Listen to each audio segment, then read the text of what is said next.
Kids, we're back. I've got almost nothing started right now. I have just stopped Dropbox because one of the things I do before the show. Not much is going on right now. We're streaming it. We got a 40% of the GPU. I have nothing started up, with the exception of the two apps I need. Hold on.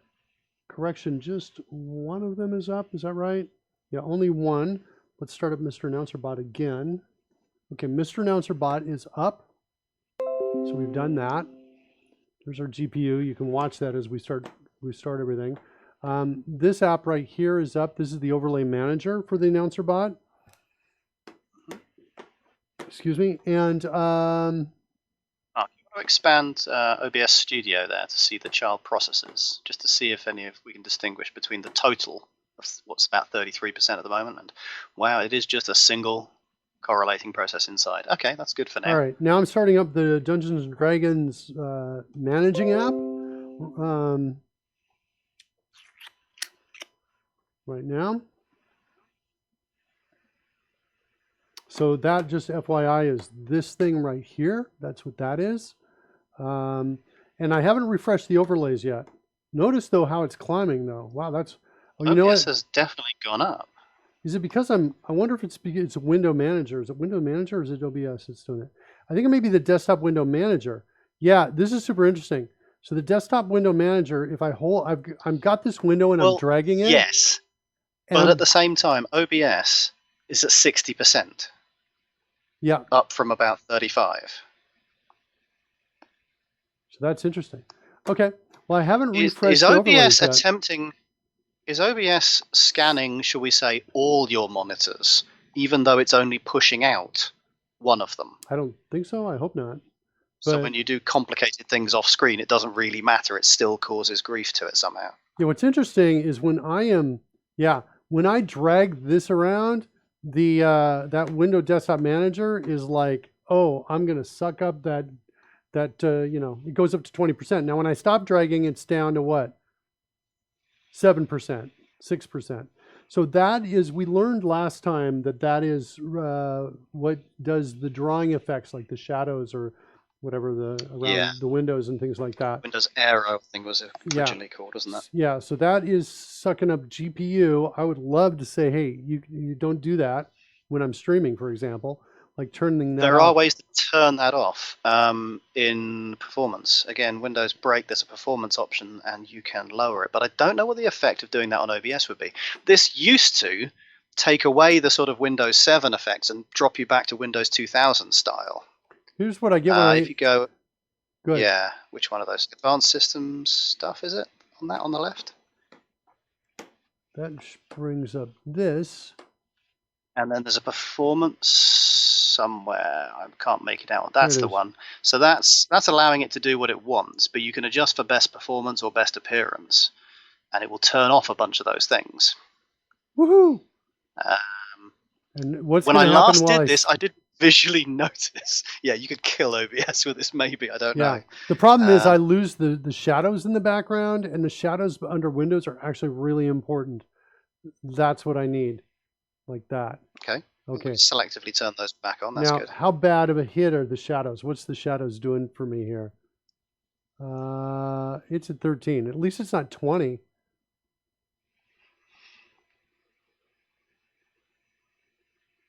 OBS itself still at 60%. Look at this. Amazing. Just doing this, dragging this rectangle around, it brings it up to 23%. Oh dear. Okay, if we're working this hard, Rory, to make it so our dice rolls are coming out fast, you would think that the guy that wrote this. Oh my goodness. How is that? Why is that making sense to anybody? That should not make sense at all. I don't get that. Maybe there's something I just don't understand about the complexity of doing this. Right? That should not have a 10% hit on my GPU. It's actually more than that. It's like a 13% hit. 16% hit about. Yeah, I don't like that. That's not happy for me. Okay. Oh, look, the font. Look at the font. It's harder to read the font. We don't have anti-aliasing on the font. Okay. Let's go back into there. I want to turn the font settings back up here. Where's my anti-alias? That can't be that much of a hit. Is it in Third advanced? from the bottom.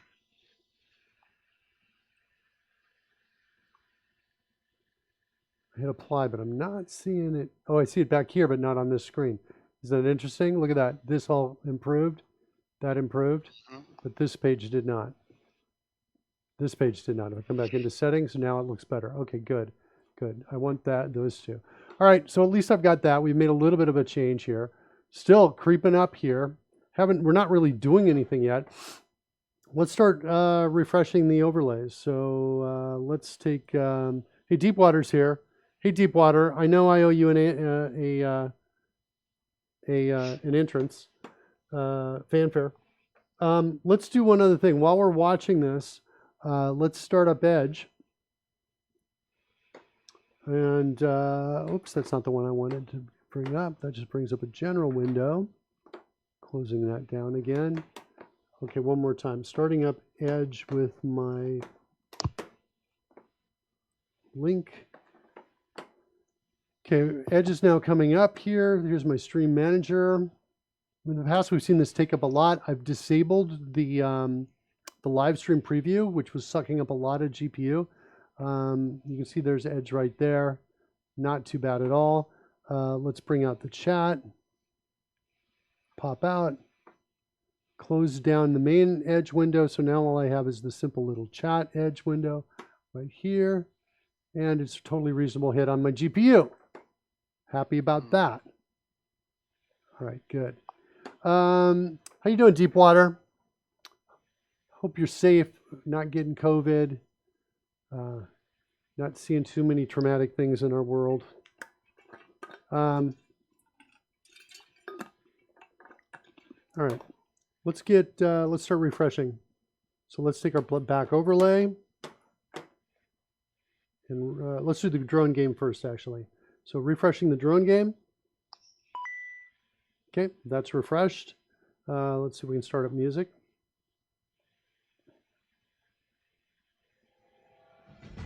We can. Cool. Coding Gorilla's here.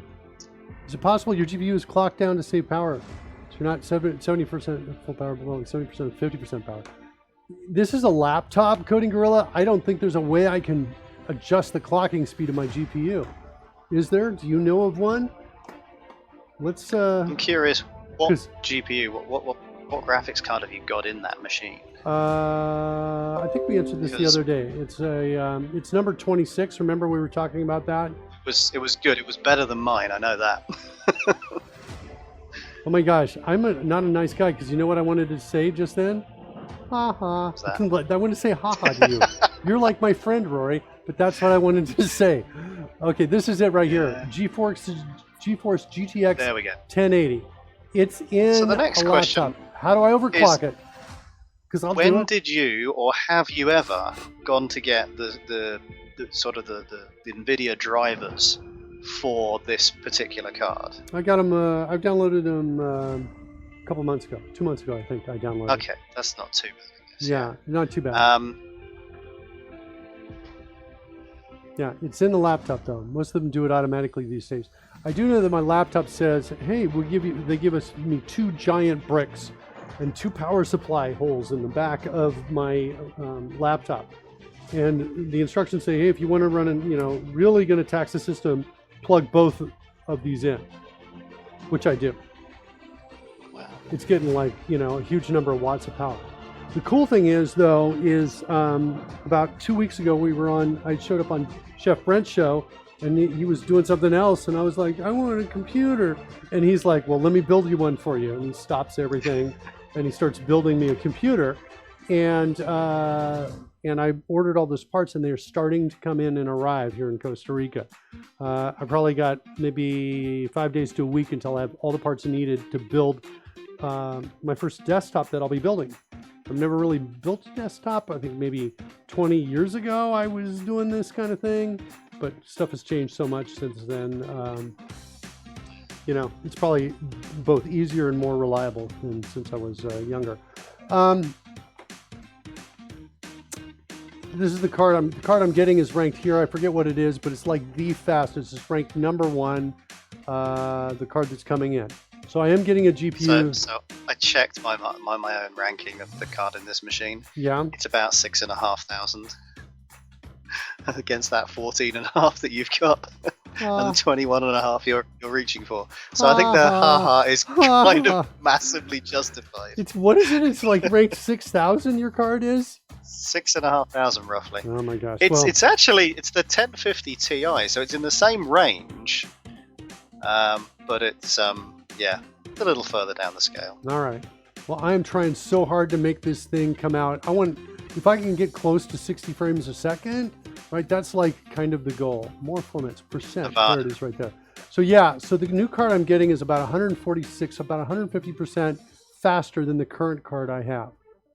So I'm like, all right, well still, that's going to give me some, maybe some breathing room up here. Because we're running out of it as we approach here. We're now at 90%, and the only thing I've refreshed is the drain gauge. We need your help.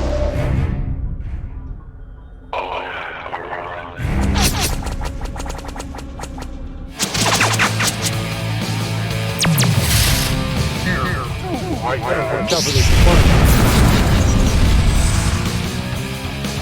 The Michael Bay of fanfares. Ladies and gentlemen, Genescu 7's fanfare. And then? Cool. All right, so we're at 88%. Creeping up. Here we go. Let's take the 3D dice layer. Let's refresh that. I'm going to point out that whilst we are creeping up, OBS is still hovering around that 60%. I'm trying to remember, when it got there, you were loading up the WPF app. Don't forget this guy. This is part of OBS as well. It jumped outside of it. True. It's parenting group. It's hiding. It's like, I don't know if this means it's in another process. Like somebody said, whoa, this guy's got too much memory. Let's stick it in its own process. If that's what's happened, I don't know. And I'm not sure if this just happened in response to the dice roller or not. But I know good. That 25 to 30% app, for want of a better phrase, is exclusive of the 60%. This is outside of it. It's in addition to, I think. Wow. Sometimes it OBS, give us our GPU back. Yeah, isn't that funny? Now it's like a hostage situation at this point. Yeah. Now, look at this. We're now at 100%. We just like walked ourselves right on up to 100%. What's this? What happens if you quit some of these things? Again, the WPF app that you're using to control all of the messaging, that was the thing when you loaded it, that 60% seemed to jump from around 35. If you exit out of that, is there any chance that gets better? Yeah, I don't think so. I think it was not correlation. But here we go. We'll shut it down. See what happens up here. Yeah, it doesn't make sense that would have any hit on GPU at all. It's not doing anything other than XAML. So yeah, I mean, the only way it could have an effect is if for some reason OBS was being particularly invasive, detected this app's existence, and was trying to preemptively cache a bunch of things in case you wanted to show it, which would be an insane way to try and do anything, but yeah. All right. But you're right, it's not gone down any, so hey-ho. Yeah. Now, the other thing that's interesting about this is that we are demand loading the sprites. And I'm wondering if somehow loading lots of sprites into memory, even though we're not drawing them, is somehow taking a GPU hit, or if somebody's saying, "Oh, let me use the GPU to hold all of this." I don't know. Didn't you say that you did the brute force mechanic on Sunday? Are we still got those on disk? X. I don't know how what X you have. Are they all still on disk and potentially being loaded? Oh yeah. Do you know this is normally, I don't know. I guess I should be embarrassed to show you what I'm about to show you, but in the die burst, for example. Is this a performance issue? We're not seeing previews of these anymore. Oh, not even here? No. I think the preview might be something we turned off in the performance options. Is that possible? No, I'm sure it must be, because look at this. Advanced system settings, performance, bring it onto this monitor so you can see it. What do we got here? Thumbnails instead of icons. 2 or 3 from, there you go. That might be it. All right, let's do that. So we have control over these. There we go. That totally changed. All right, so here we go. The die burst. The die burst is composed of multiple sets of animations. One that sequences through. Excuse me. You can see right there. I'm just looking at the size of the thumb on the scroll bar. That suggests quite a few images. Yeah, there you go. So there's the die burst in black. I know you're going to be like, what? Here's the die burst in green. Right? So you're like, what has Mark done? This is like the end of the movie kind of thing where you realize, you know, on Planet of the Apes, they've been in the United States the entire time. They weren't on another planet. When he walks on the beach, it's like that. Spoiler alert. This is like, what have you done? Oh my God, you've got maroon and purple. You've got a sequence of what, 66 images for each of those. So yes, those are all the colors. Those are all the colors. Then look, I've got shock waves for each of these as well. Independent shock waves, because the shock waves are controlled independently and rotated. All these are rotated in different ways to give it a more natural sense, right, of what's happening. So I built like, you know, 8 different of these shock waves. Yeah, what have you done? Yeah. And then I've got smoke bursts as well, which come out across the top of the die. This all combines together. These are all individually rotated. So now what happens is I come in and I say, well, let's pick a color close to what you want me to do, and I'll get the nearest one is what I'll do. Let's start up in this. So we are like, so we're maxed out, and we haven't even started up Visual Studio yet. Is that right? Yeah, we're maxed out. Yeah. So, so when we talk about loading things up, I certainly expect memory to go up because we've got these in die burst. For the damage was a big deal too because we're often rolling a lot of damage die. So what I did here is I went in and I said, you know what are the ones that we actually need to show some difference on? And so for necrotic damage, I've got one head that's kind of that color, a little bit of a reddish tint to it. Another one that's got a bluish tint to it. So I got 2 of those, right? For poison, no, not poison, acid. I've got one that's got kind of a yellow tints inside of it there, and another one that's got greener tints inside of it. Okay. There, whoops, hold on. There's a greener tint right there. So you can see there's the green, and oh, this one's starting to disappear. That's what it looks like. All right, so there's the yellow. So yellow there. Come on, really? What is happening? Oh, because it's growing here. I see what's happening. Okay. All right. So it's there and there. There's the comparison of the two. Okay.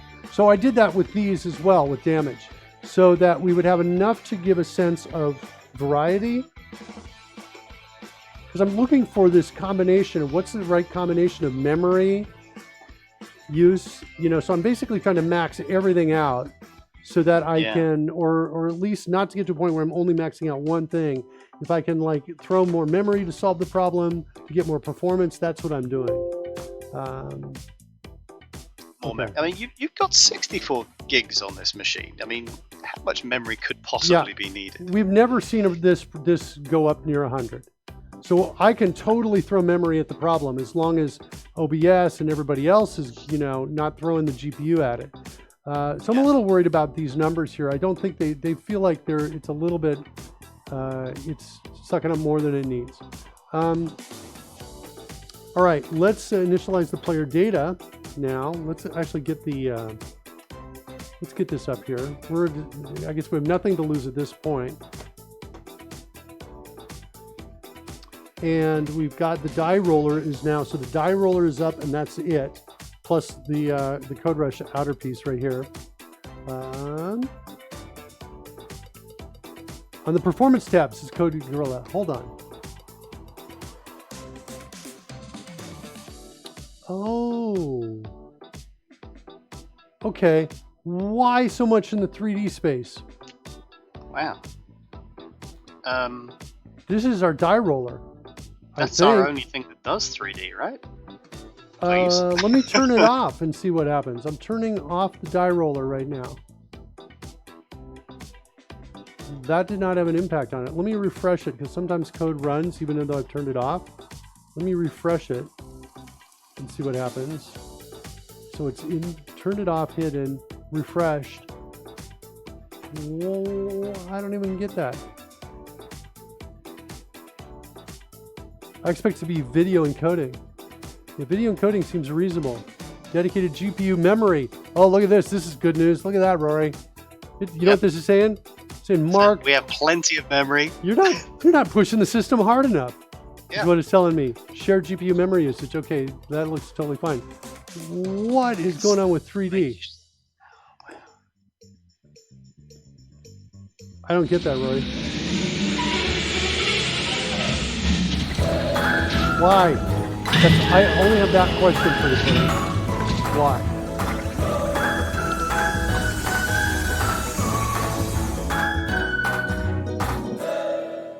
Woody's here. So I have a question about the 3D, which is there a 2D option? Because it used to be the case you had direct 3D. Oh, sorry, direct that's a 2D. really good idea. I bet there is for measuring performance. Well, I only ask because back in the day, and I was never an expert in this field, believe me, I tried to do some direct draw stuff, and it was 2D. Oh, there's Jetsam. Hey, Jetsam. Jetsam came in under the wire, but then I restarted my machine. That's right. As I say, I used to do some direct draw stuff just for very simplistic games, and it was 2D based. I didn't get into the 3D thing for quite a while. Then a few generations of DirectX later on, they kind of felt like they dropped the 2D API. So if you wanted to do 2D drawing, you still did it using a 3D API. So you put sprites in a 3D plane. So I'm wondering, really, although it says 3D there, is it necessarily as a result of us trying to do 3D? I don't know, but it's like disheartening as heck. Looking at It that. is. I mean, look at that. I mean, nothing else is high. Video's low. Everything else you've got there, compute 0, coding, decoding, all of it is just low. Memory usage, again, from the card, generally speaking, is low. But 3D is way up high, and any resource stretched to that point would be giving issues, surely. Yeah, why is because the browser, this is all from the browser page, presumably. Okay, so the question is, why does OBS use so much 3D? Because maybe it is OBS, maybe it's not directly your code. Start up an instance of Chrome.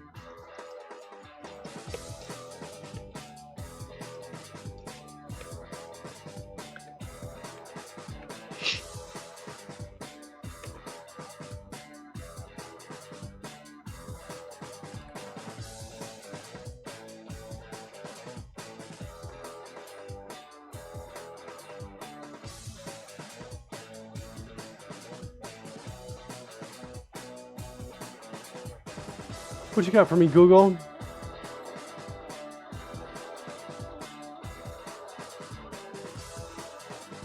I'm not playing a game, kids. I've done this. I am doing this. So what kills me is that, imagine that we're not doing this show. Imagine that we're using OBS to stream our gaming that we're doing. The game itself is going to need some of that 3D. Yeah. So what's left for the game? How is anyone else doing this?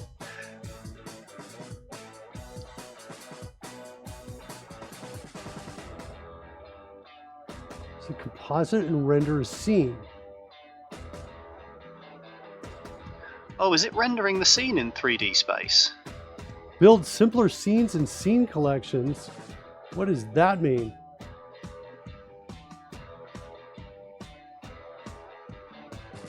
Browser sources are performance killers. 2 paragraphs down. 2 sections down, I should say.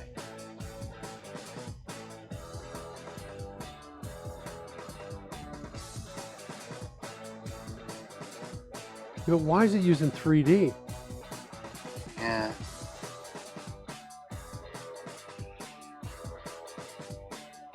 I do have featured chat turned on.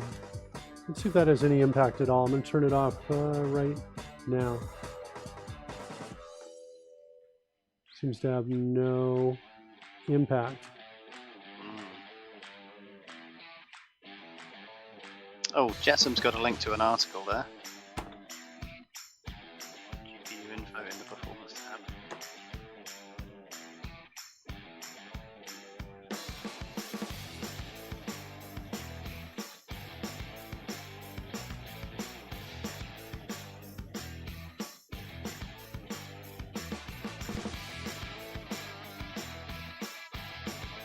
Why can't I get a machine like this, Rory? Yeah, that'd be the. Why can't I get that machine? Usage we'd be liking. That's what I want.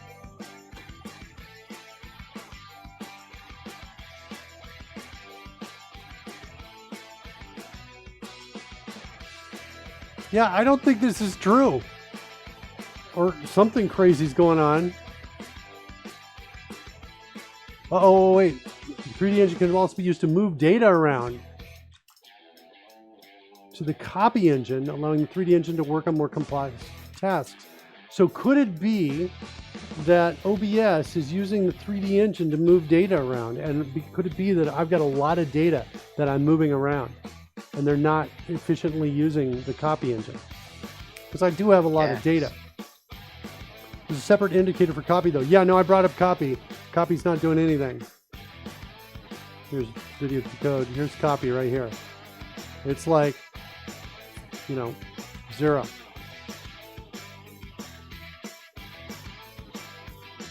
That's copy. I think it's an OBS issue. I think this could be fixed by changing up the way OBS works. I think that's my suspicion. Vid schedule. I haven't seen that as an option. Was that in there? I don't see it. What I don't like is the multiples, like 2 copies. It's graphics 1. Did I choose that? I did. Compute 1. I don't like seeing 2 video encodes. That's worrisome to me. Is that because there are 2 happening right now? Maybe that's what's going on. Yeah, this 3D one is killing me.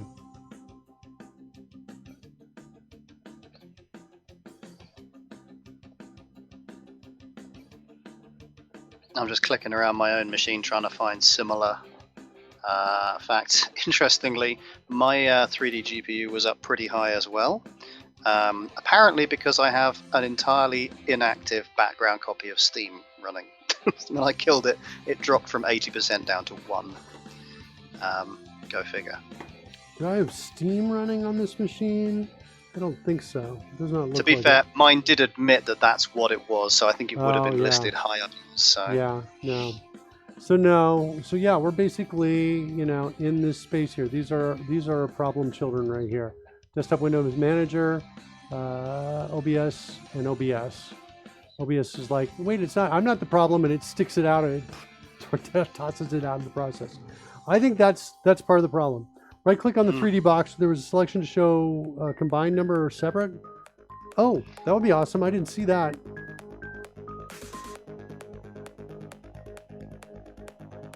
Yeah, no, I don't think it. I'm not seeing the option. I think that's changing between single and multiple engines is just the number of graphs on screen at once. So you got it in multiple already, we did have.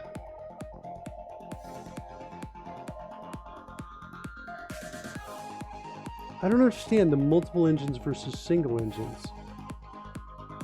What is the difference here? I see that I'm only seeing 3 graphs here. But how would I change the other engine? I don't get that. I'm not sure what that is. It just seems like it's offering me more things to look at. Okay, well, we can see things aren't great. All right, turning back on the dice overlay layer. And let's initialize the player data.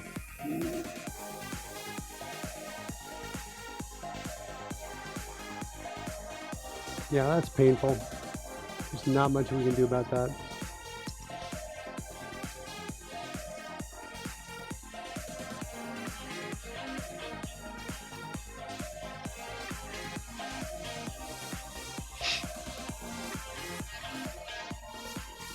Okay, let's see what our performance looks like. Let's roll out 12 D12 extra with no effects on them.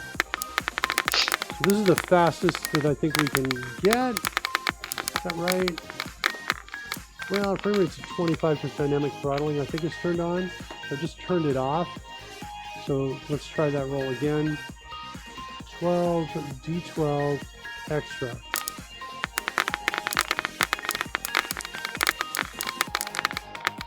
It's not bad.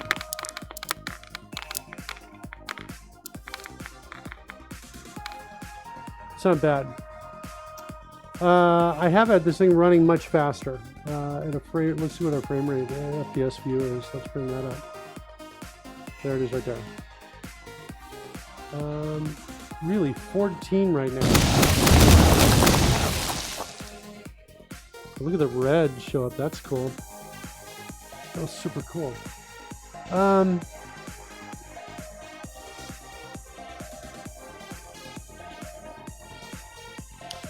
The show I wanted to do, Rory, is hard. Here, let's roll out fire damage. It should be about the same frame rate. We're at about 13 frames per second. 16, 13. Not bad. So before, this was not great. Yeah. Before, I'll give you an example, because one of these slashing I haven't changed yet. So we're at 15 frames per second. Here comes slashing. I'm going to throw out 12 D12s with slashing damage. And watch the frame rate.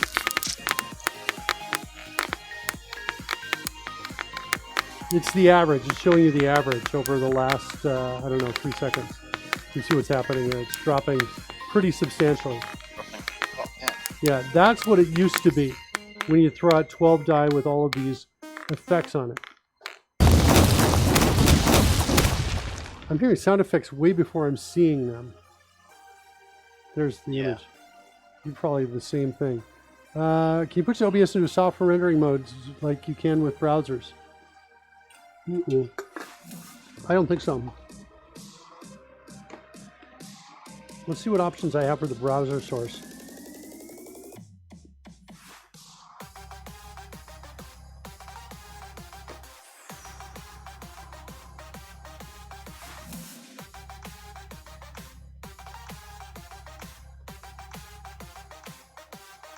Yeah, it doesn't look like the answer is yes, I have that ability to do that here.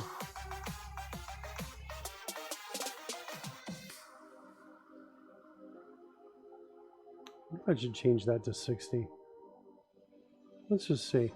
Let's throw it at it. Change it to 60 and it refreshed. Interesting. Initialize player data.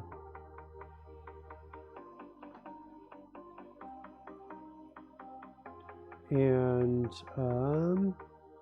yeah, it's the most you can get is give me is 15. Drop it to 5. There you go. Here's the 5. Give it to 10, 15, 20. Oh, can you get me to 20? Okay. 25. Bring it to 25 makes it super erratic. At 20, let's go back to 20. Does it actually give me more when I say 20? No. Okay. All right. 30, and I expect the rest to have no impact on it. So we're about 15 frames a second. Let's turn off the... Let's look at the Dragonfront overlay, actually. Let's refresh those. We'll get everything in. We'll get everything in play, and I'll start. We'll look at dynamic throttling. I think fixing the swords so they're spinning around faster.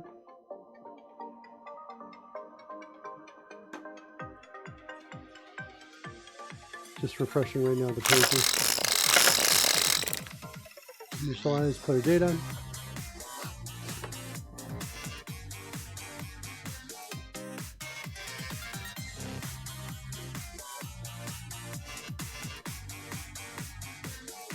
Oh, interesting. I'm not seeing the others. I think I have to restart this.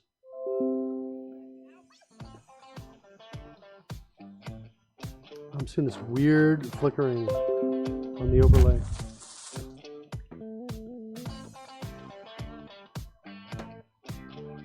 So I'm just doing some little bit of research in the background here, trying to find reasons why OBS might just generally not like doing things or might have high GPU usage in and of itself.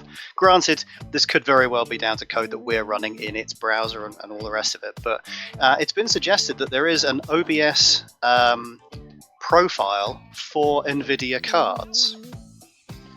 This is where you sort of go to the software, I forget what they call it, NVIDIA Experience or something like this, Control panel, and you can sort of pick the game usually that you're intending to play. And I think for many complex reasons, I think it was once suggested to me, and I don't know how valid this is, that some people who write games are not very good at using the API of the cards the way they were supposed to be used. And so every time you see a new set of drivers come out, it's because someone just released a AAA game and they've had to patch or shim the effect in place to make it work properly. And thus there are profiles for games to rework how APIs effectively work. Now that seems like a bit of an accusation that's a bit hard to substantiate, but conceivably there's a profile somewhere buried in these settings that says runs better for OBS effectively. Whoa, I got a NVIDIA GPU profiling tool called NVIDIA Insight. Let's go find that.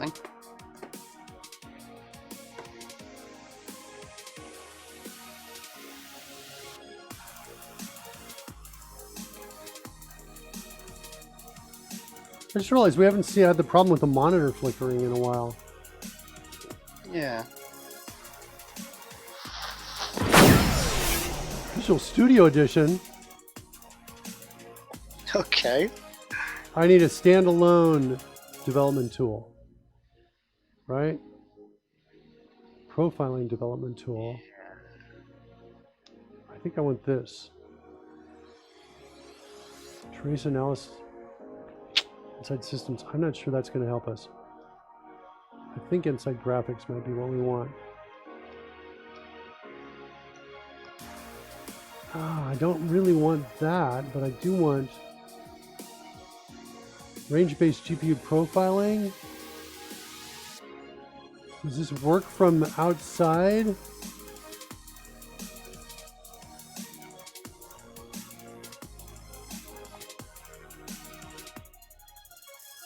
All right, if they can do this without me having to actually run something, let's see what happens with this.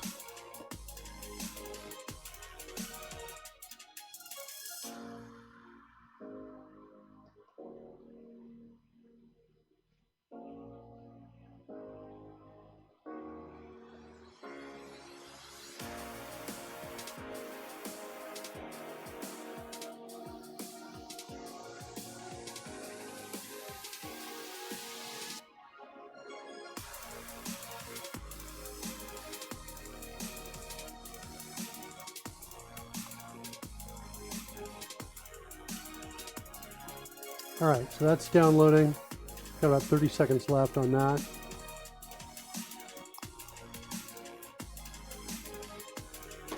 I'm hopeful this is going to be so easy to use, Rory, that we'll just start it up and we'll be able to start figuring stuff out, what's happening.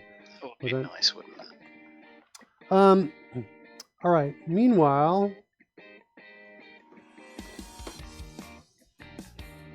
let's see.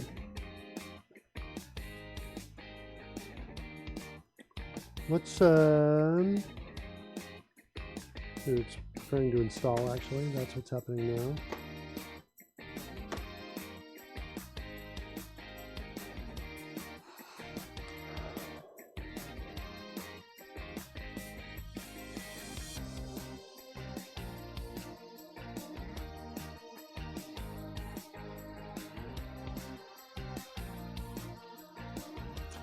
Probably not going to use this.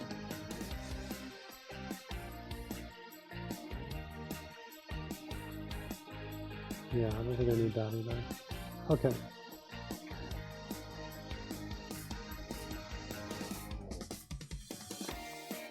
I just hit the yes for administrator, but I don't see anywhere where on my system where it's asking me for permission to install. Why is that? Because I'm streaming? Doesn't make sense. Come on.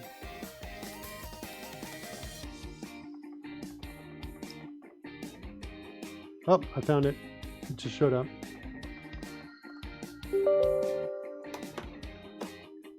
Has the screen gone black, Roy, or do you still see me? I can see you, but the screen is black behind you. Okay. Oh, it's back now. All right. Yeah, I was just looking at the admin box. It says, do I want to allow this to install?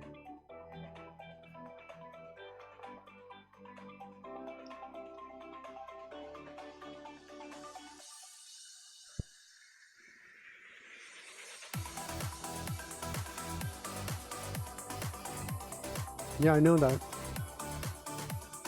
I wish it would actually give me a button to say yes, I know, so it could say, oh, good, good for you. Okay, so that is installed, but I wanted an option to start it up, but I didn't see it. What's it called? Insight Graphics. There it is. Found it. Starting it up. Step 1, download and install required NVDA display driver. NVIDIA display driver. Insight Graphics installer. I think I've done. Oh wait, sorry. I thought this was the window. I'm like, that's not the window. It's like it showed up and it's. Oh, there it is, right there. Hold on. A lot of the NVIDIA windows, they're kind of borderless, so they merge with whatever's behind them if they're even a remotely similar color scheme. Yeah. What is it? Really? You're doing analytics? Okay. No, thank you for you. Aftermath monitor communication failed to initialize. The port was unable to be acquired. Aftermath monitor communication will be disabled. Does that mean I can't do anything?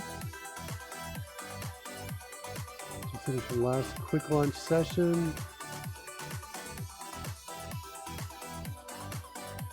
New project.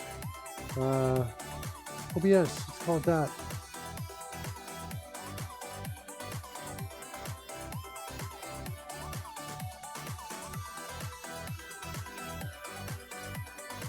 Really? You're gonna make me go find that? To be launched with the tool injected? I can't. I want to attach. Oh, here we go. All right, sweet. Okay, much better. I gotta click this. Ah. Can be attached to. So dead end, I think we hit a dead end with it. All right, that's unfortunate. At least for today's show, it's a dead end. Okay, so you just made me cry. You've got no way to just look in with detail?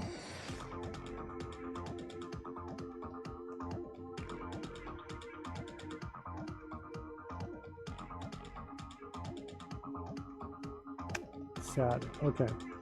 You made me sad. I'm sad, NVIDIA. Okay, let's make some progress today, because we're kind of getting to this point where we're like, can we even make progress? Because we're not able to see the dice rolling fast enough. But let's look at two things. We'll compare them. We'll make a change and see how they work from there. So once again, we're going to bring out 12 D12s extra. This is no effect at all.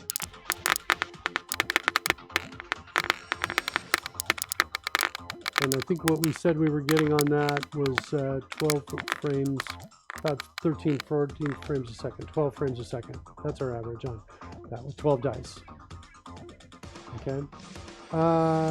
Next, I want to look at the, and we also saw, by the way, for the damage, if I come in and say, let's do 12 D12s of like fire, you're getting about the same frame rate.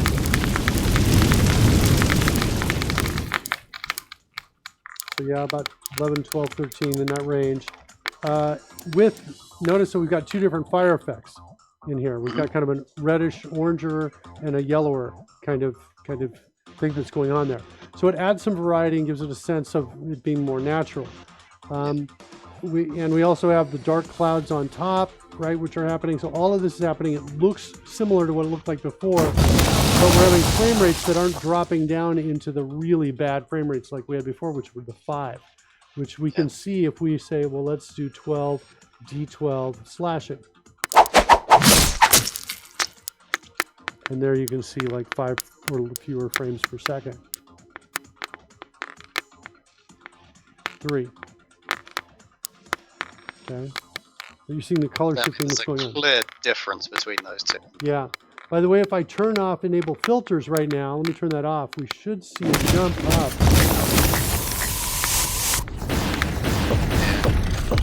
Let's do it one more time here. Hold on, let's do it one more time. Look at the die moving around near the word scene. That was weird. Okay, let's do it one more time. Let's do 12 D12 slashing without filters. Filters turned off, and there you're getting more that higher frame rate, right, that we were expecting. So we want to get, you know, kind of close to that is what we want to do. There was another idea we had, by the way, which was grouping. Let's bring up the PowerPoint again. Grouping would actually work really well for this, I think. Okay. I think, well, there's a couple things too. These images spun around aren't animated.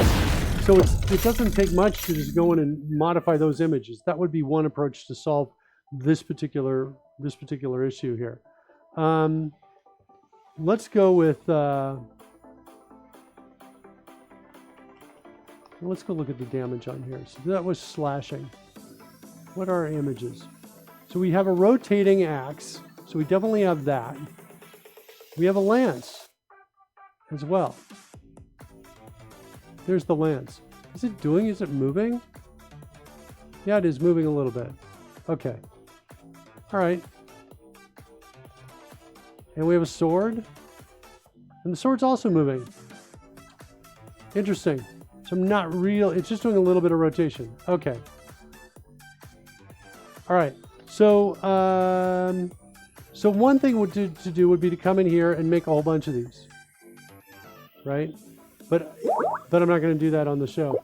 What should you send me, Rory? Should I look at it now? It's kind of for later experimentation. It was just a screenshot of the managed 3D settings in my NVIDIA stuff, which specifically allows a setting for OBS. Oh yeah, you know I'm going to bring that up. Don't know if you've seen that before. Yeah, it's here, right? Yeah, so there's a program settings, and then by default you can only see, I think, things that are on your machine, so that OBS wasn't in my list. But at the same time, you can turn that off and then go looking. It's a big list of stuff. So here we go. I've already actually done this. Okay, fair enough. So what... I'm not sure what to do, though, now at this point. No, I mean, it's...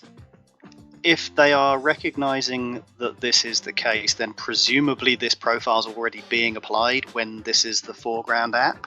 Except, of course, it isn't really a foreground app thinking about it. That's interesting. Let's try this. Enhance the application setting. Let's just try that. Oh, that's anti-aliasing, though. That's only anti-aliasing. Yeah. Maybe I don't want to do that yet. So this is the specific settings they are either suggesting or actually applying for this application. This will differ for, I don't know, if you put Doom in the box or something like that. Yeah. Modification of this actually, I guess, drifts away from that particular suggestion.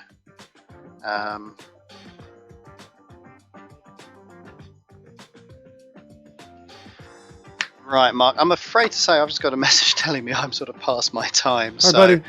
I'm going to catch you tomorrow. All right, thanks, Rory. Maybe we'll have some inspiration between now and then, eh?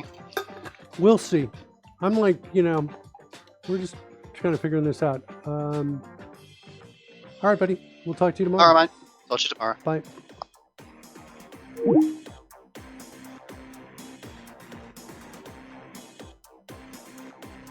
Power management mode. Maximum performance. It's set already. preferred refresh rate. Dare I say highest available? Shader cache.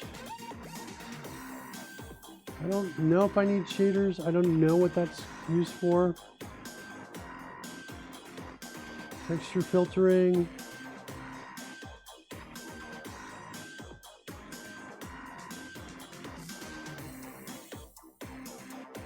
Threaded optimization. Triple buffering.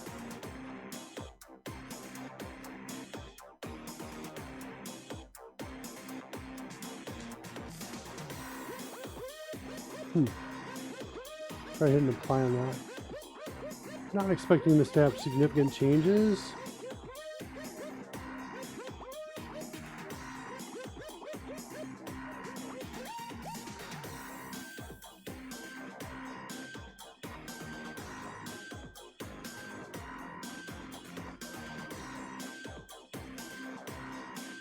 Yeah, okay.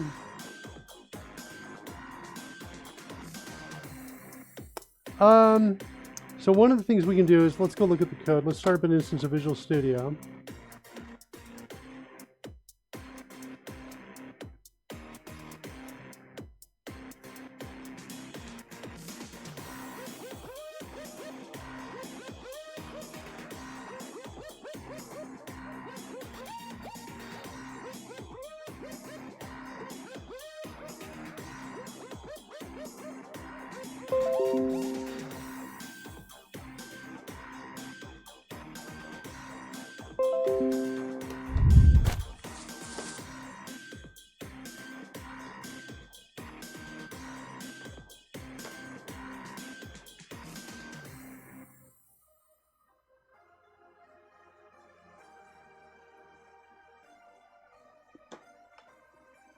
All right, now let's go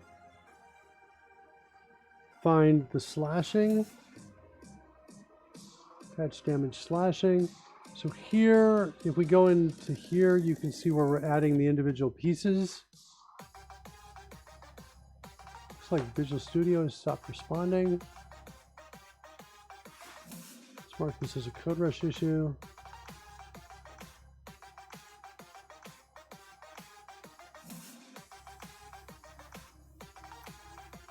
Guys, Visual Studio just totally froze on me. Doing a search for slashing while loading up. Looks like code rush menu is not up here yet, so looks like we maybe haven't started loading yet.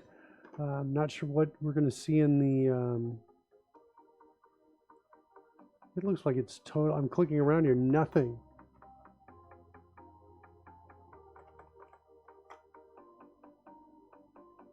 No CPU hit though. That's just kind of crazy.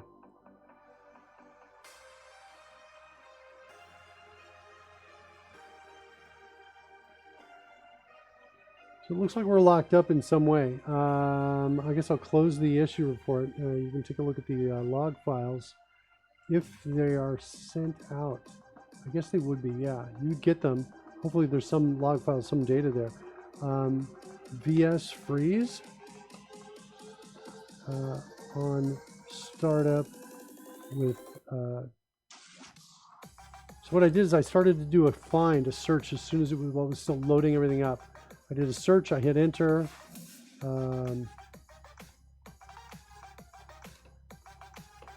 Immediate search. Yep, it looks like it's not recovering. It's also interesting, it's not saying that it's not responding. Normally you see something along those lines that says, hey, not responding. Lets me shut it down. All right, I'm going to kill it here.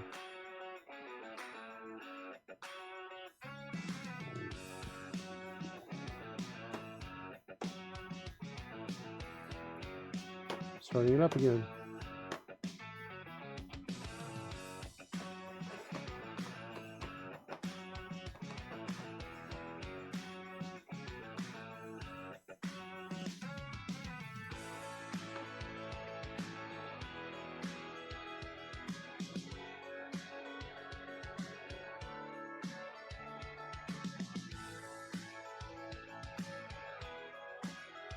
Weird that this just shows the number, and not the name of the project up there.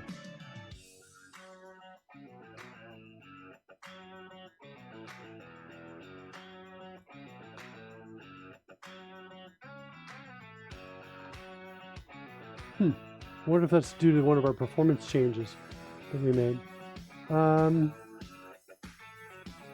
Okay, wanted to go over to dice layer.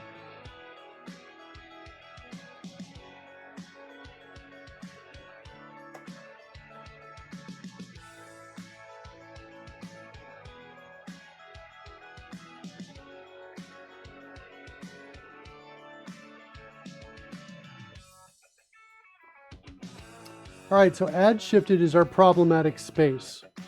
You know, I think that these swords, the rotation on them is not really great. I don't think it's really making them feel that much more alive. The fact that we're rotating, I think does. I almost want to simplify this and just create a bunch of assets that are just all different sword assets is what I think I want to do. And just randomly pick among them and then rotate that piece. That's kind of what I want to do.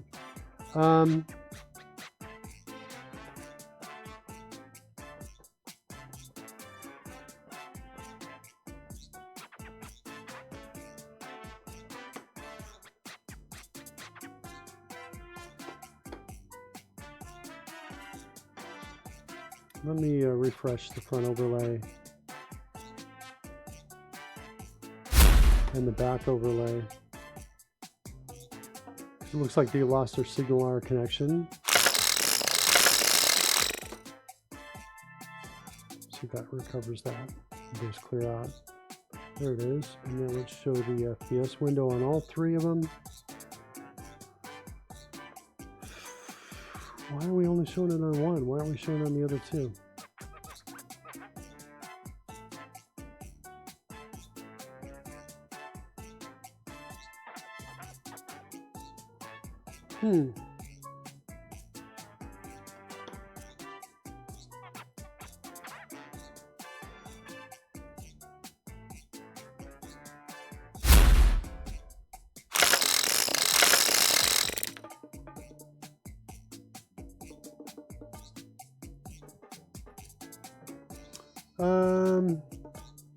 Let's see if we figure that out.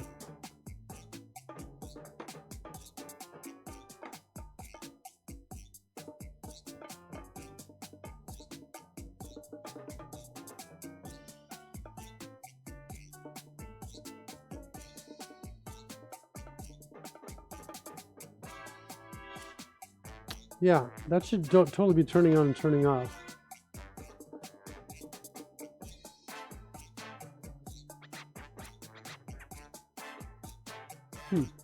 Working, cutie.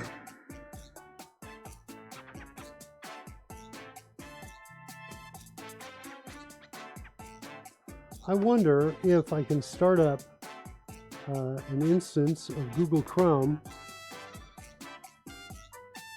and let's just do this. Sweet. Let's initialize the player data here. And turn on and off the FPS window and see if we can see it here. I'm expecting to see it and I don't see it. Do I have an error? I do. Dice layer is not defined. Oh, I think I know the problem. Okay. It's because of these two additional lines of code. The fix to that is going to come over here in pages. I need to add a reference to dice layer.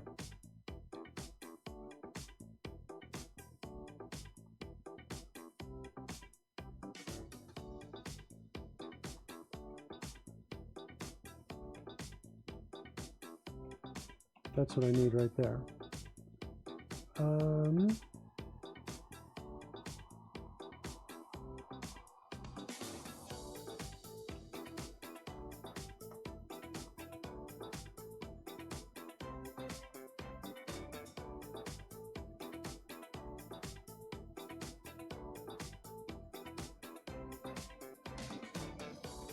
Let's try that for both of those. Refresh this.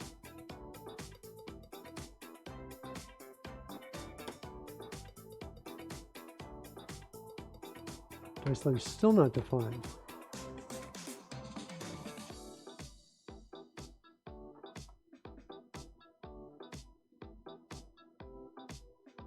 I don't understand that.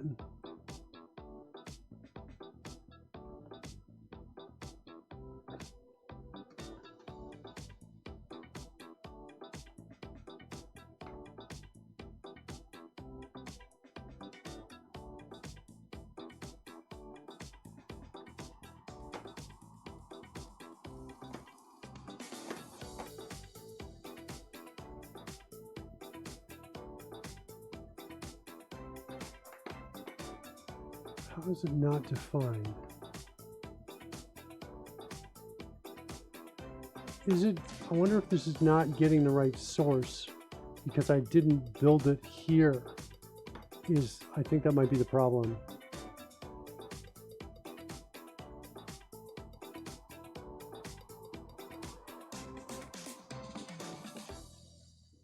Is it taking this code and putting it in the right spot? I'm thinking it may not be until a build occurs.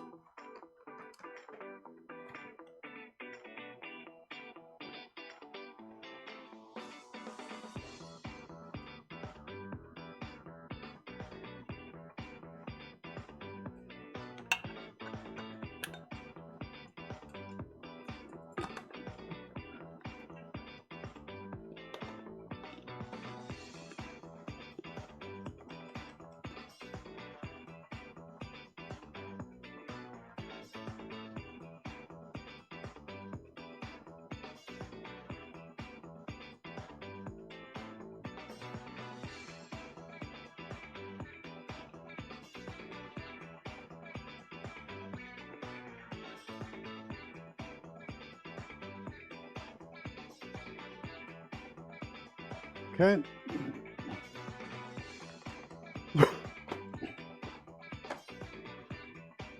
That's this guy. Shut it down.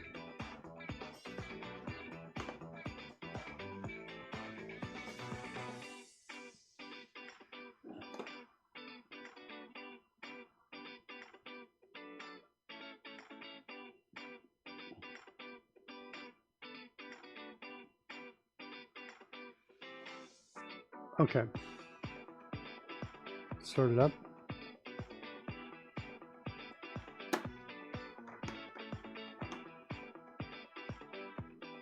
There it is. Refresh. Initialize player data.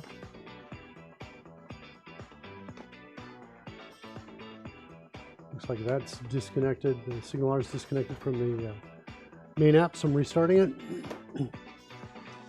Initialize player data. Expecting those words to go away. Okay. FPS, show the window. There it is. All right, good. Okay, now back over in this space, refresh, front.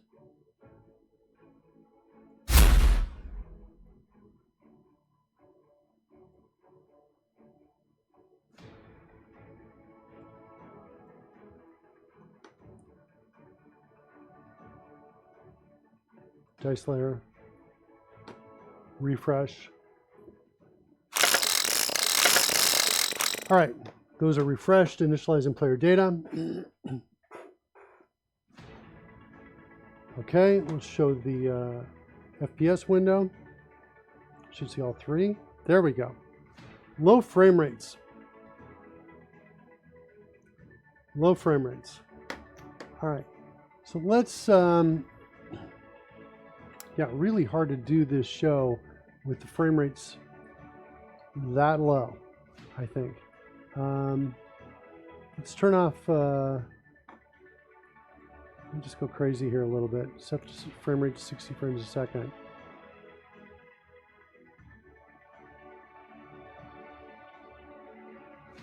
Yeah. This is our problem. We're basically maxing out the GPU right here. So, and we're maxing it out, essentially doing nothing.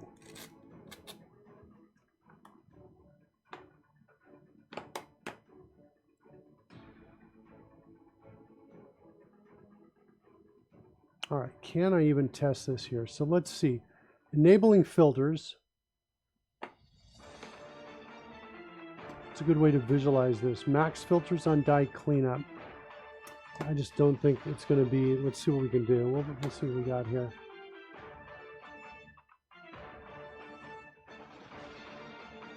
Wait, I have a better idea. Let's do this. This is going to be a much easier one to see. All right, so let's do extra dice. Let's do this. I'm going to say uses magic. I'm going to say let's do 12 D12. So that's kind of what we're going to throw out. I'm going to say roll the extra. All right, so these are the magic rings around the die. You see our frame rate's about 11 across the board for all of those. Let's do this. Let's see if we can gain anything on the dice overlay by dropping the frame rates in front and back. Just see what we got. Let's do so. We're going to do this again. We're going to run extra again with magic. Uses magic. Let's roll it. We get anything better? Just incremental. No, Coding Gorilla, I did not figure out what that external OBS process was. I was using the X30K. I don't know what that is yet. But I expect to try to... It's not something I can really look for during the stream. So, something I want to do. So that's what it is. Notice we've got a lot of blues the same color, a lot of greens the same color. Okay, you can start to see the repetition, right, when we do this. One more time, we'll do that magic effect. Look at the magic effect one more time. And there's our 12 frames per second. So that's going to be our new threshold. Ultimately, I want this running at 20, 30, 40 frames per second. But that's our new threshold. See the similarity? The similarity kind of makes it look not so special. Okay? That's what I'm talking about. It's right. It's like, oh, this is a green one. There's a green one. There's a green one, right? We instantly, if you're full color vision, if you have full color vision, that's everything kind of looks the same with the colors, and it's kind of a looks less natural. I want it to look more natural. So what I'm going to do is let's go see what we've got. The magic ring. Okay, here are the different magic rings coming in right here. And notice to add magic ring, we're here. Magic ring is an effect that's happening during the die roll. I have inside of connection max filters on roll. It's inside a dice layer. Okay. So what I want to do in here is I want to do something like this. Hey, if dice layer dot I want something that's like num hue shifts on roll. I want to change this to num filters on roll.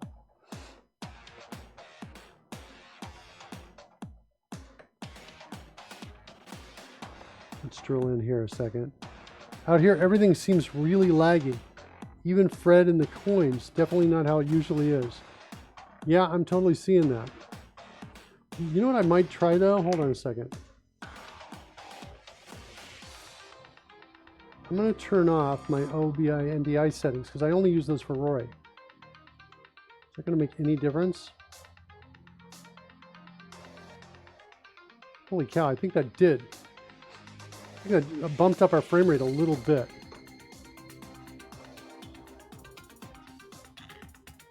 Let's try again. Let's turn it on and see if we see a drop. Want to go from 15 down or no? Yeah, look at that. That NDI takes about 2 or 3 frames a second off of our frame rate. That's so that Rory can see me live through Skype. So turn it off, and is it going to go back on? Go back up, I mean? Yeah, at about 15. Okay. So num filters on roll. We were setting this. Yeah, we set it to 0 before we roll the dice. So now what I want to do, hey, if the dice layer.num filters on roll is less than the number of filters I can apply on the roll, then what I want to do, down here I want to say else here, is I want to increment this. So what this is going to allow us to do is it's going to allow us to do a hue shift on the magic ring so it looks a little more natural. And if we get like a certain number of these, like 6 or 3 or whatever, then 6 or 3 of those will have different colors, so it'll be much less of, it'll look much less like, there it is right there, hue shift. That's what I want to do. So I'm going to start with the red ring, and then I'm going to call add shifted instead of add. And that's going to then allow it to color shift. So just doing that alone, that should actually, now we come back into 3D dice layer, we refresh that layer on the live stream. Okay, it's refreshed. We come over here, initialize player data.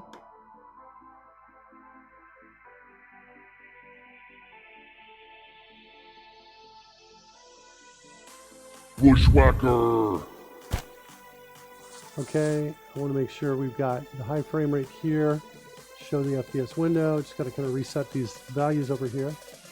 Okay, so we're at about 17 frames per second now. Let's do that same test we did before. We're going to do extra, uses magic, 12D12. Let's roll it, see if it'll look better. What it should be able to do now is it should be able to use this number right here. And we can just kind of play with that and see how many we can take before the system slows down. And we should see some differences. Oh, I do. I see the green right here. That's a darker green right above me than the other green. And that green over there as well. Okay. I'm not seeing too much else. It's hard to tell how many of these we're actually seeing. The frame rate was about 11. Let's just play with this and see if we see an impact. Max filters on roll, let's change it to 12. And do the same thing again.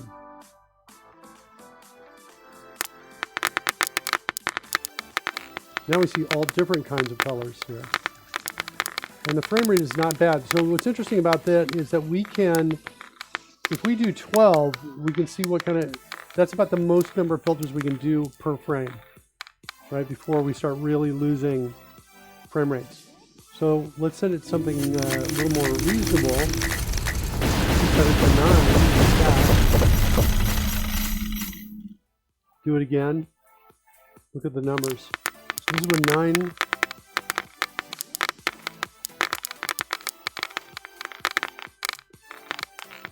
How about these hue shifts looking very similar?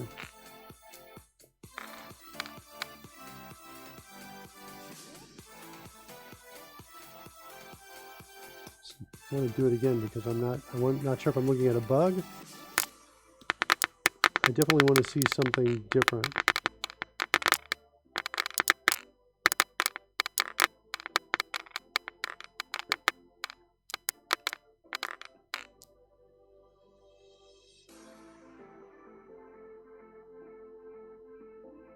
Yeah, I don't believe actually that the code I'm seeing is different.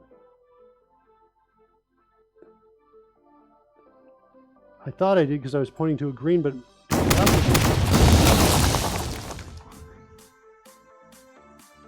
let's do one more time.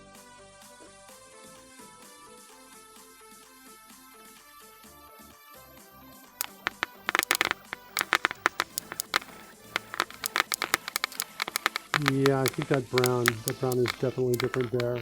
That green is different from the regular set of colors. Okay. Let's go change the number over to 0. And roll the extra again. Now we should just see the 8 colors that we already support. There you go. Okay, so now we can kind of get a sense of the difference, right, of what the feel is. This one seems to convey that everything with the same color must belong to the same group. They must convey meaning, but they don't. So come back over here again, compare that with a 12.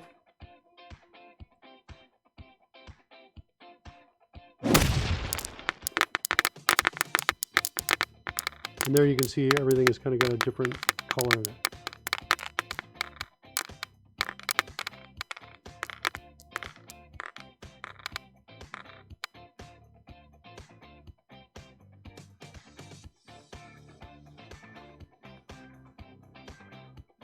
All right, another idea though that I want to try is this grouping.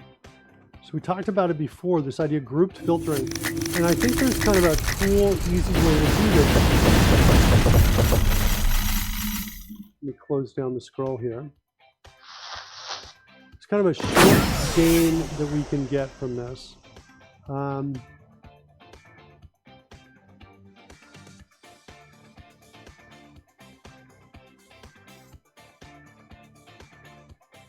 I think.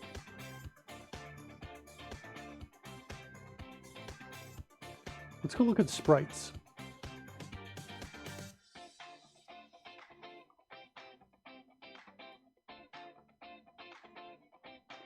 I think in here we've got this draw.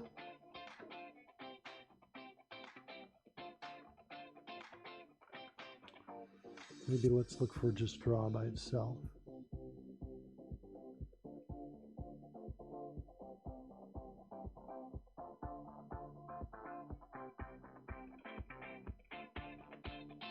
Here.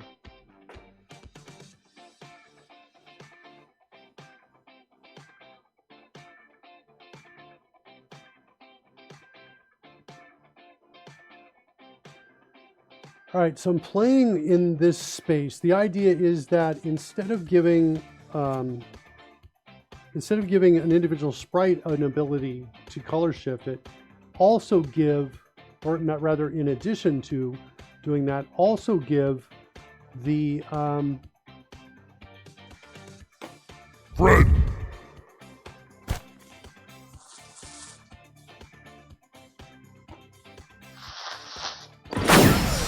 yeah, perf is really low because I've set it to 1 for the back and the front. That's why we're seeing 1 frame a second on those. Also give it to the sprites collection.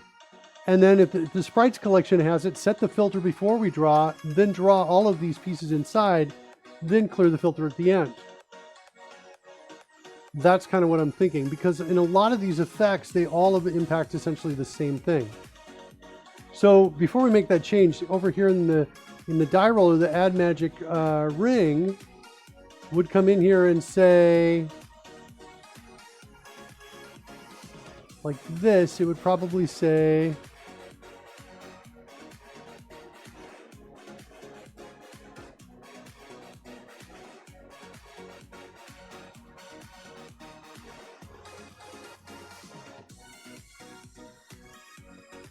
it would do something like this. And for each ring we add, we'd be calling this line again and again, but it's fast. It's just setting a property. And then that property would impact a filter, and the filter would be used on the draw. And then we would, the second line of code would be something like this that would say just add. It would be straight call to add with no hue shift change.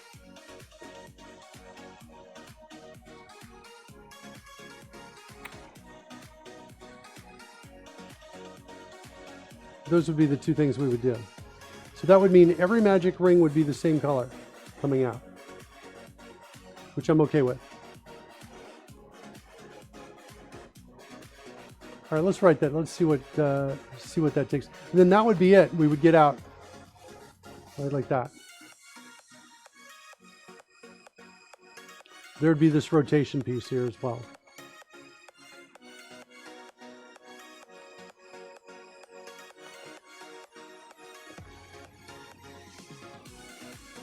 This is the idea for grouping here. Global hue shift. Let's go in there to sprites. Just verify this is that type. There's your verification right there. All right, so let's Actually, let's take the code from color shifting sprite. I'm gonna drop a marker here. Let's go look for color changing.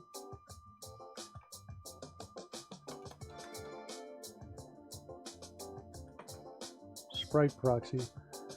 I wrote some code here that would be useful over there.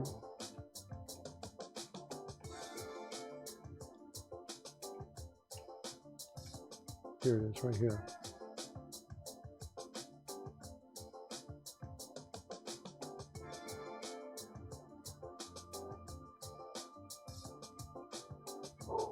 It's there plus to there, right there. So let's go over into sprites. Let's go down the bottom. We'll put that down there. We'll start working in it.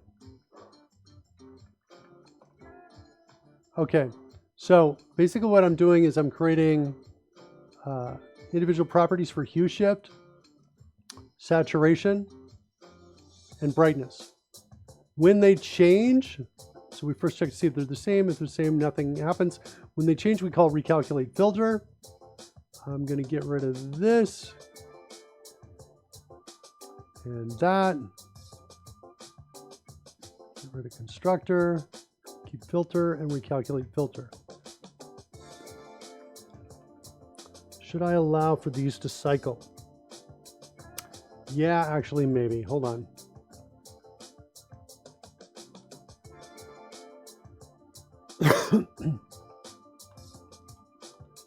Hue shifts per second, get current hue shift.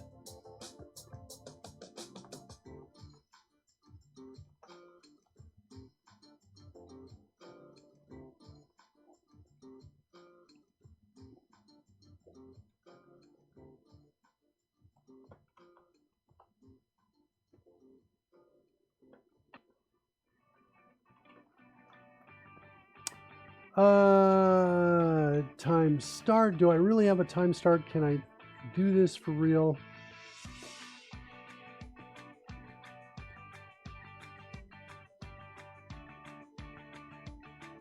I'm not going to do it. I'm going to turn it off for now. We'll add it later if we want to.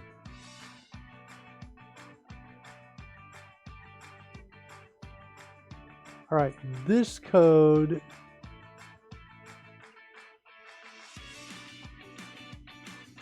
Why do I have a 45 right there? Is that right in the other piece as well?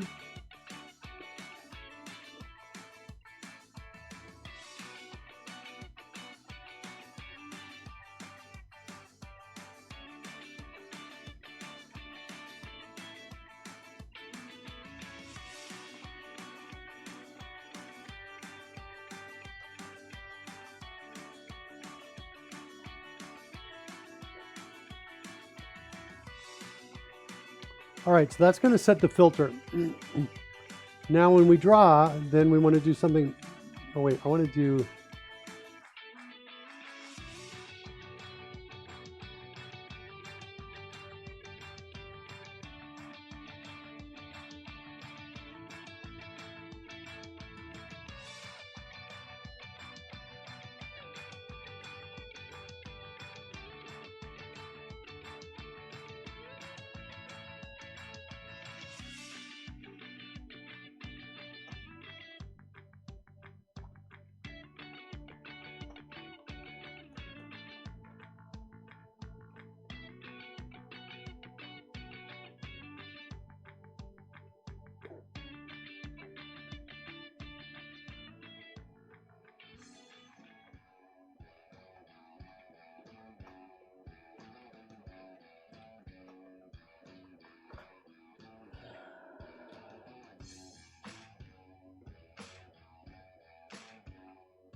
Okay.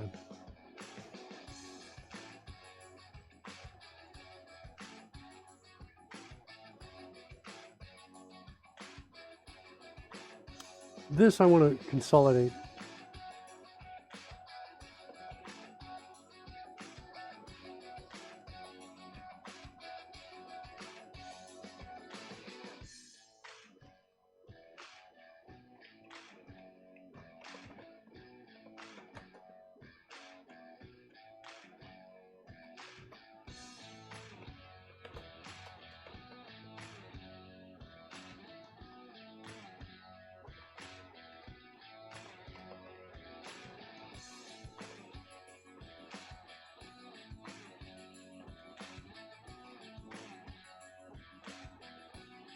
All right, let's clear that.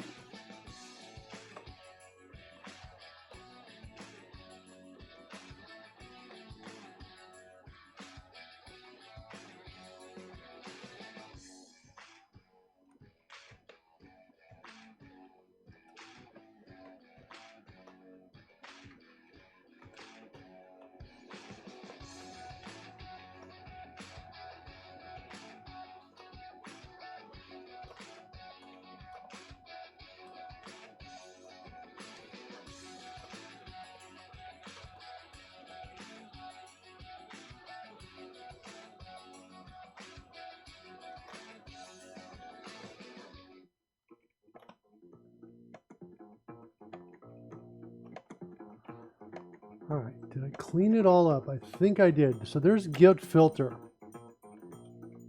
Just trying to reduce the duplication here in the two places. So there's Get Filter. Let's go find Hue Rotate here. I want to say this is equal to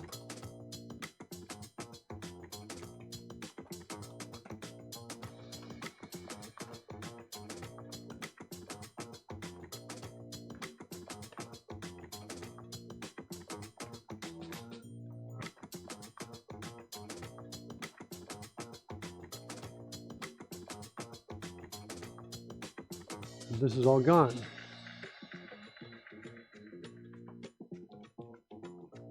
So now we've consolidated that code. So that's better now. So I've got the call to Get Filter.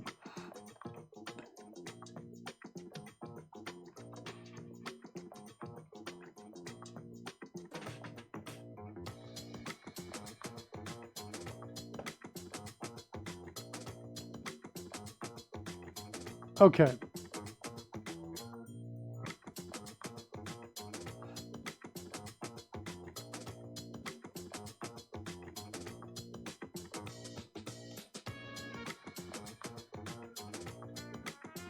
So there's our filter. Now up here we've got the draw function right here. And we want to do something similar to what's happening in the color shifting sprite.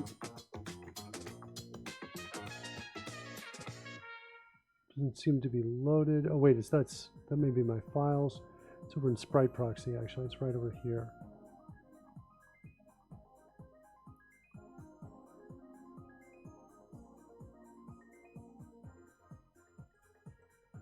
So we're kind of doing this and this. That's kind of what the code looks like on either side of that, and the sprites in there.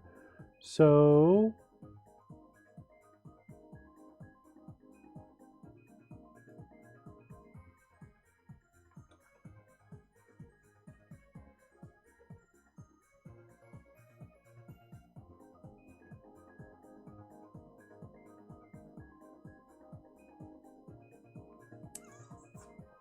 this shift color call takes the base animation in.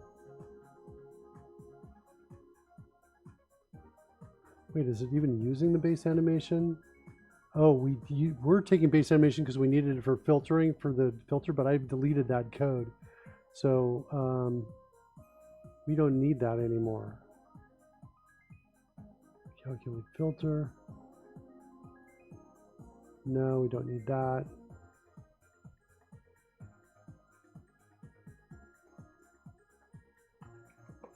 It's really that is the code that we're looking for.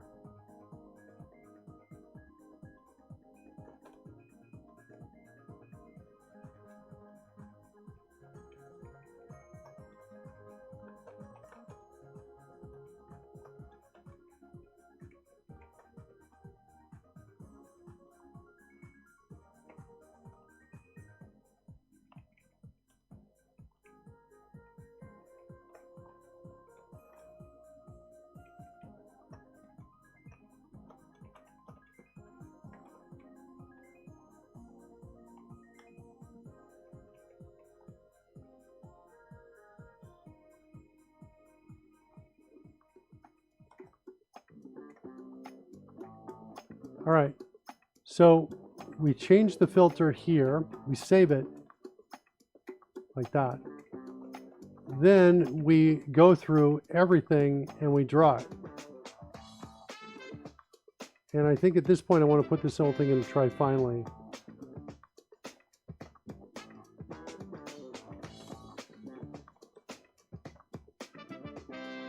And then finally, I want to undo that by setting it equal to save filter.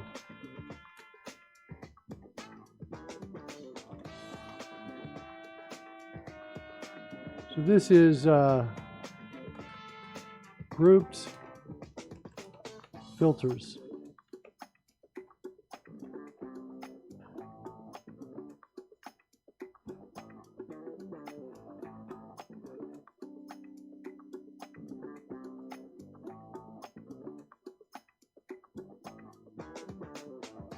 All right, so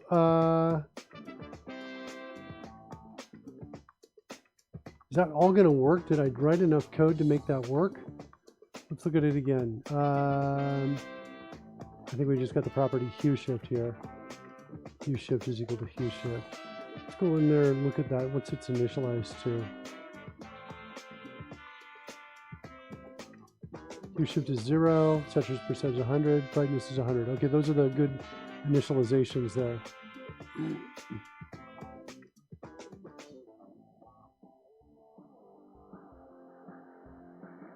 So whatever the last ring color in is, they'll all be that color according to my calculations on that. Let's refresh and see what works. I'm refreshing the dice layer. Reinitializing player data, connecting to it, switching over to the FPS page, just setting it something so it gets some new data on there. There we go. Okay, so let's do our test again. 12D12 uses magic. Roll it.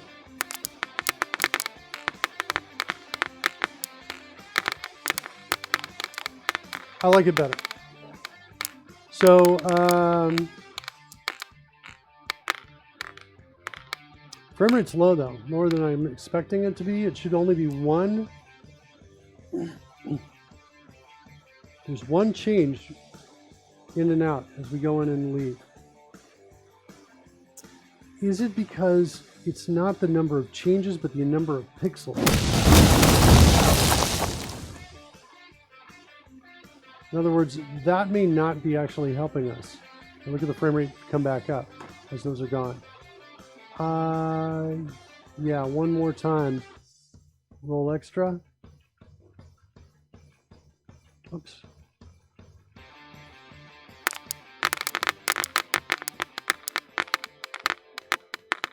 Okay, they look great together, but is it possible it's the number of pixels?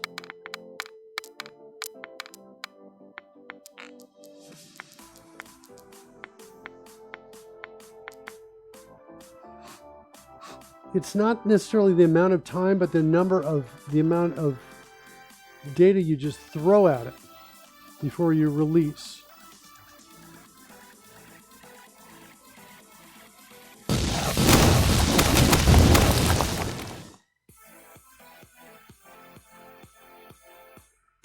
And then the frame rate goes back up, doesn't it? Wow. So grouping, surprisingly, looks like it's a fail.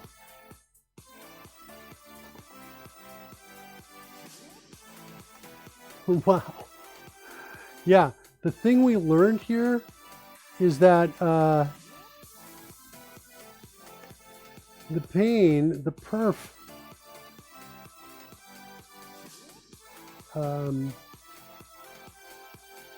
hit seems to come from total number of pixels converted, and that including transparent space.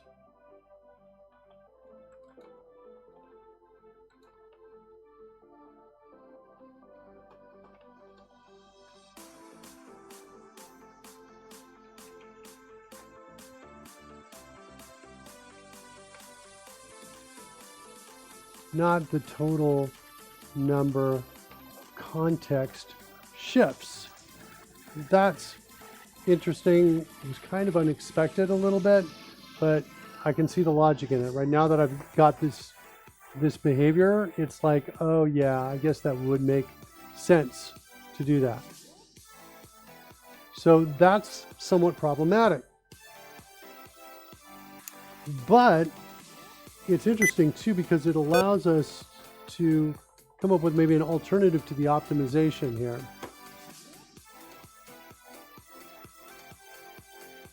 Let's go find filter. Actually, I want this that filter. Here's where we change it. And the fix would go something like this. We would say, or the verification of this, num images shifted. No. Let's do this instead. Let's go to, trying to remember the class name that we were in. It was dice layer dot num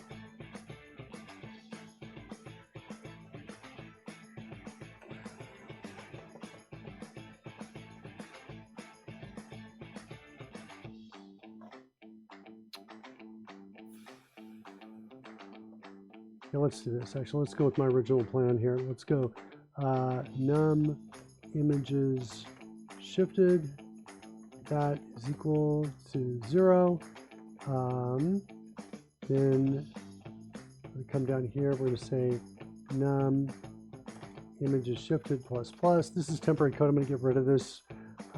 If num images shifted is greater than dice layer.max filters on roll.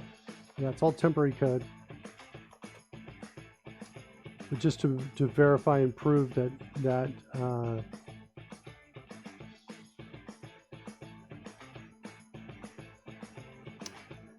the problem is from the total pixel count and not the total number of times. Then what I want to do is I want to execute this line of code here. So we're going to restore the filtering. I don't mind this hitting multiple times. That's not going to be a problem because your save filter should be empty. So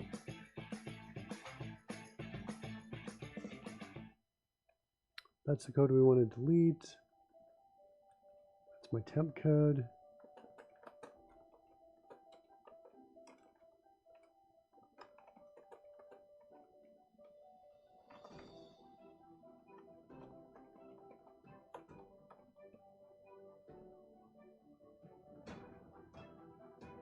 And then we're going to kill this because I'm pretty sure this is going to, you're going to see a performance increase right here once we restore that and start drawing the others normally.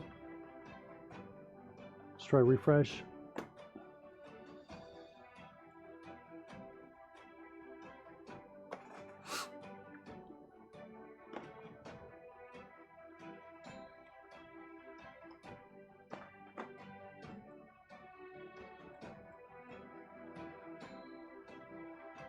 Okay, there it is. And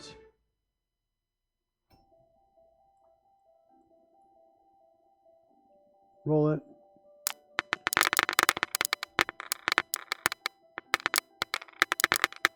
That doesn't make sense to me.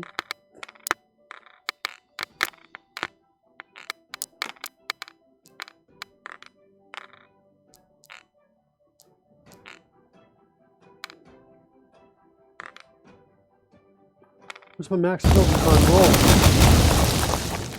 Oh, is that it? Let's change it to 3. Is that my problem? That might have been my problem. So I set it to 3. I set it to 12. All right, one more time. No, there should only be 3 that are colored, not all of them.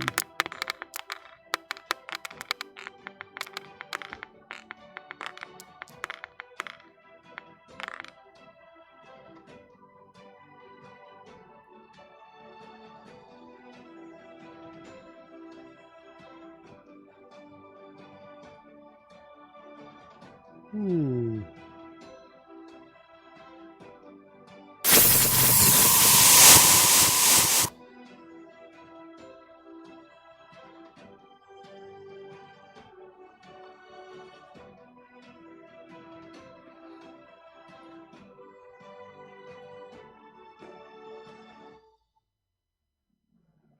Well, I'm not sure what we can find without debugging something through there.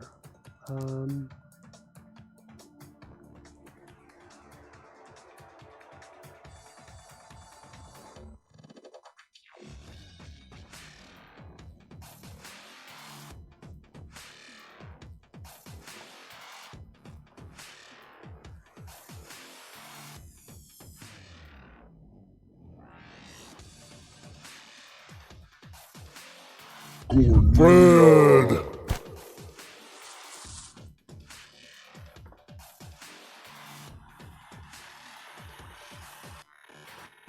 Yeah, I have a feeling it's going to give me the same results as before. Oh wait,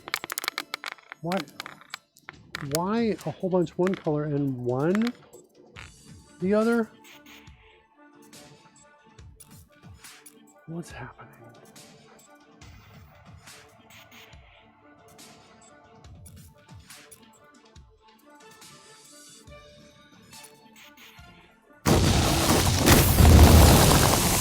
It doesn't make sense to me at all.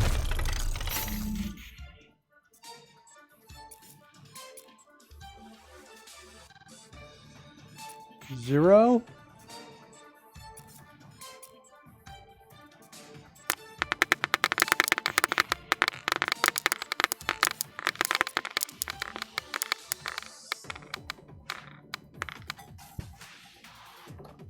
Yeah, I don't know what's going on. That explains, wait, that's all the red. Hold on. Oh no, wait, maybe this is okay. Hold on a second. 3. Maybe I was looking at just a random chance. Let's do it again. There we go. Okay, it is working. I think what happened is when I rolled it, it just happened to be red, and so the whole thing appeared red. Okay, so I've given it now 3. We can draw 3 of these. That's what we can do. Come back in, let's bring it up to 12.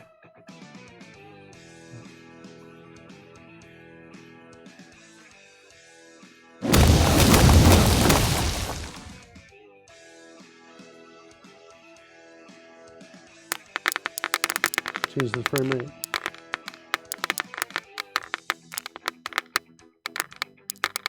Change it to 2.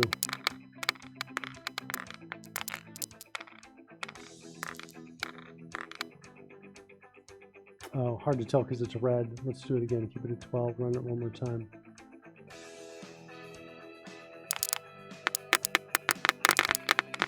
There we go. Change it to 2. There you go. And the frame rate goes up. Change it back to 12. It's not much of a difference too much. Yeah, there we go. Now it's dropping. Yeah. So it went from 16 to about 11 or 10.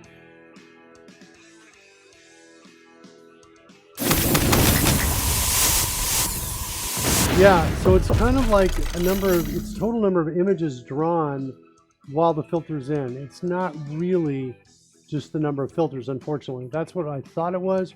But yeah, I'm going to call that confirmation that group filtering does not gain any benefits here. So it's not helping us. So out of this whole thing, we've got, out of all these things that we've tried, this one I ran away from because I talked about this at the beginning of the show. I ran away from this because I was worried about I saw some things that were scary. 2 different pieces in here that were scary. We had a huge unexplained perf hit, like 10 seconds. And after the canvas was built, the perf did not seem to improve noticeably. So this one was, I backed away, but it's still, there's a possibility it can make it work, but I was worried about that huge unexplained perf hit when I tried that. So this is part of grouping. The second slide is part of grouping here. And that I think is also part of grouping, so we're there. So brute force attack on memory works. Dynamic throttling we know works, and we can improve that. Filter optimizations, this one has come back with nothing on that. And recycling filters, this is something I wrote down at the beginning of the show. When an animation completes or expires and it's using a filter, reallocate that filter for use. So when this idea that we're going to have a limited number of filtering events that go on, or filters applied per event, once we're done animating a sprite and it's gone, we could then say, oh, well, now we've got another one available, just to help make things look more natural. So that's kind of the benefit that we're looking for, is that the more natural looking effects here. Whoops. There. All right, I want to end with one last dynamic throttling piece here. Hard to tell, I think, on the show here, because like I said, the frame rates are so low. But what I want to do is when I roll the dice, I want to, let's come in here, turn on dynamic throttling, put everything here at 30. Watch the impact on everything. What are we going to hover around 11? Everybody's hovering around 11 or 13 frames a second. You know what, I'm going to turn off the drone game just for a second. We're going to lose control, I think. Is that right? But we might not. I think the code still runs, but we're not going to be drawing the elements. Let's see what happens to the frame rates when I turn off the drone game.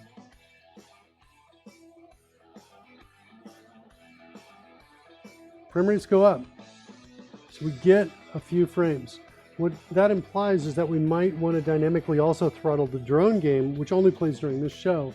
We might want to throttle that. Disaster Puppets is winning. That might explain what you saw with the previous optimization tab. One big canvas, lots of pixels to deal with. For what it's worth, I've seen this sort of thing happen as a result of running the UWP Skype app. Maybe if you maybe still have that running.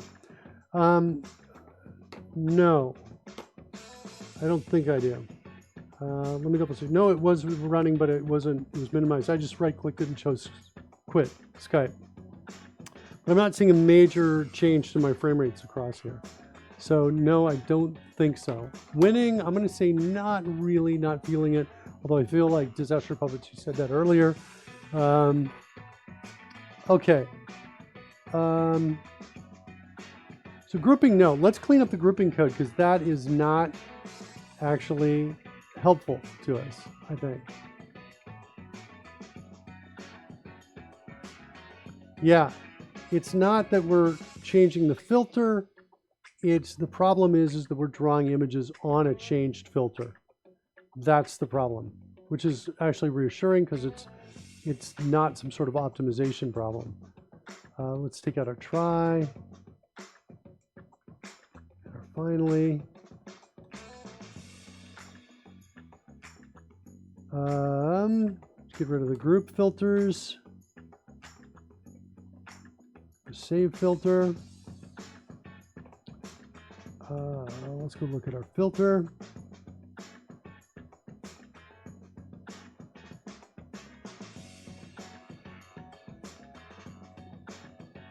Get rid of all of this.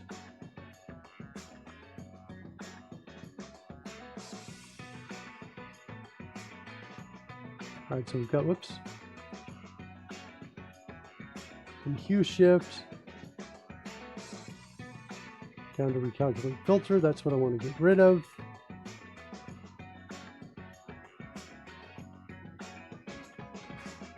Actually, let me bring it back a second, because I want to actually go through, see if I've got any external calls to this. That's just internal. What about brightness? Looks like hue shift is the one. That's the one.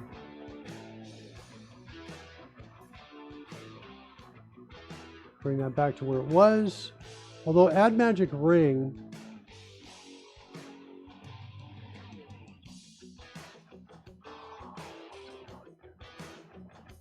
highlight special dice. There's my for loop right up there. Let's do this. LN Magic Ring Hue Shift. I do like them all being the same color, or at least very close.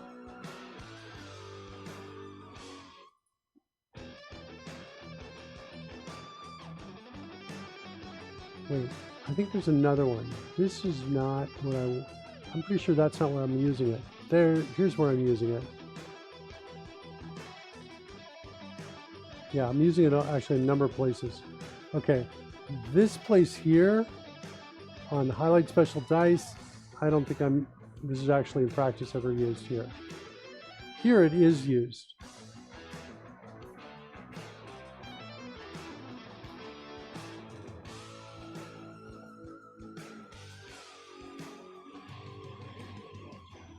Okay, let's go back to where we were. So when we added D100, then I'm going to do this. And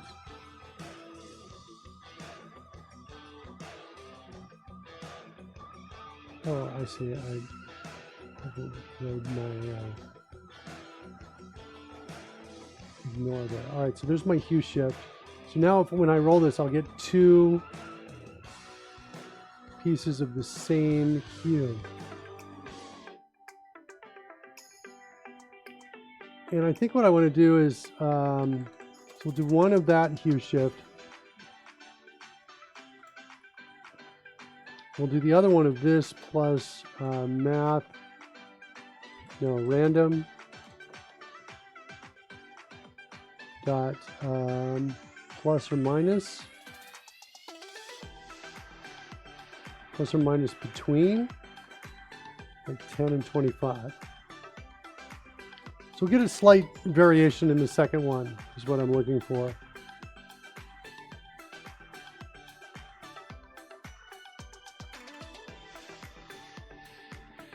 Okay.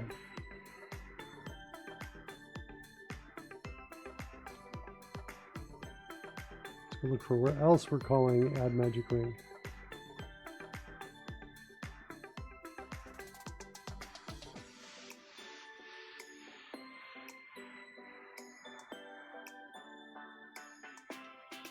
All right, so here I want to do the same thing here. Get that hue shift before we go in and add the dice.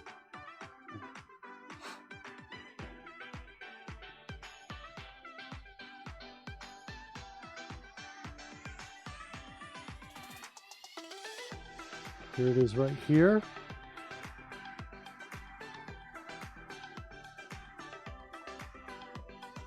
And I think I want to come in and just say plus random, do the same thing again. Dot plus minus between 10 and 25. So just going to be a slight hue variation in all of those. Ultimately, our other constraints are going to determine whether... I was just reaching for that coding gorilla. So funny. Ultimately, our other constraints are going to determine what color that ring ultimately hits at. But, you know, depending on what our performance constraints are, we're going to get at least everything kind of looking the same color. Because I do like that for the magic rings. Let's keep going with the magic rings. Here's this one. So for D20s,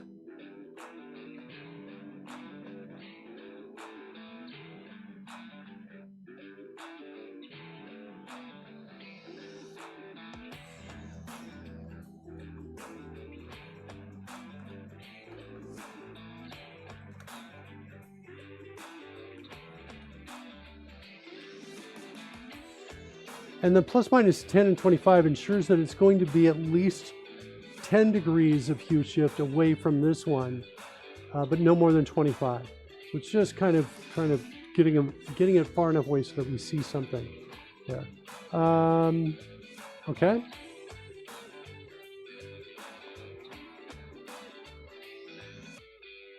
And then we're back. We've circled all the way around. This one I contend we don't need to do. I'm going to do it anyway. But I'm pretty sure this is not used for that.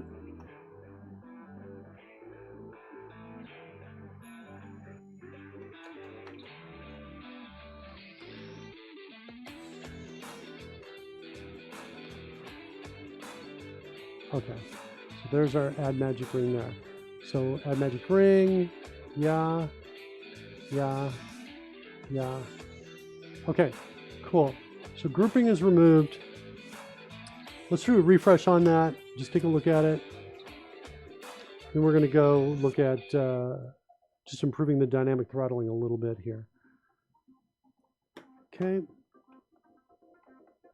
You can see the impact on refreshing on the other two. For a moment, they actually jumped up, but now they're back down again. Okay, initialize player data. Cornelia Respite.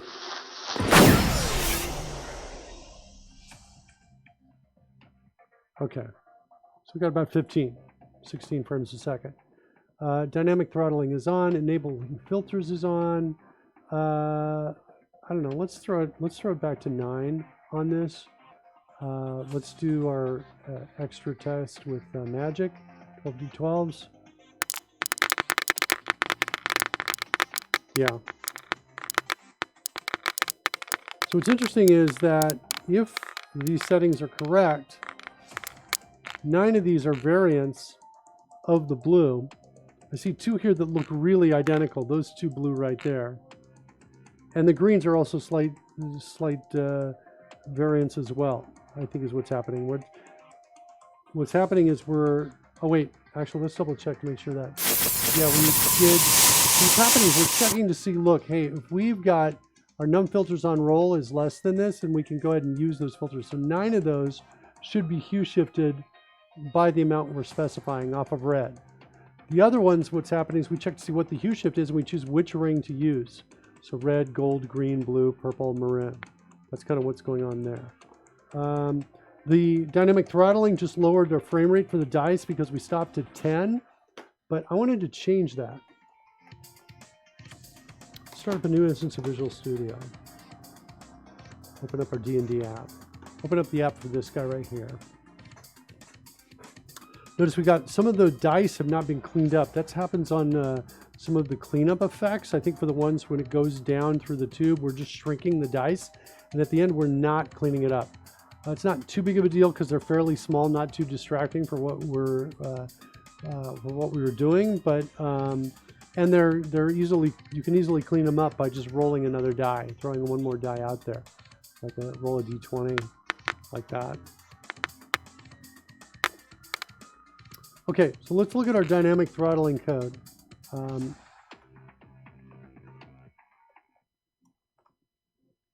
clear the dice.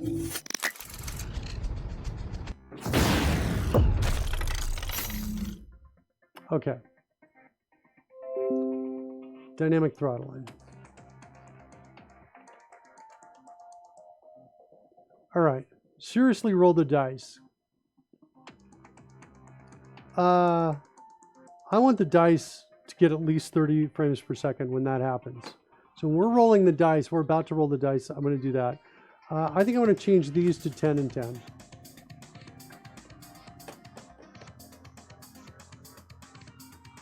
Or maybe 5 and 5. Maybe 8 and 8. Let's do 8 and 8. So we're going to do that. Actually, the back overlays are not actually as important as the front. So let's do that right there. Change frame rate, Y. The dice have stopped rolling. When that happens, I think I want to take my front and backs and move them to 15 each. But I don't want to change the frame rate on the dice yet. And there's another event out here that happens because the dice still have to explode and there's an animation associated with that. All dice destroyed. That's what I'm looking for. Okay. Let's go back and get some of that earlier code we were looking at. Take something like this. So when the dice are destroyed, then I want to take my front and back and take them to 30. And I want to take my dice overlay and take it down to 1.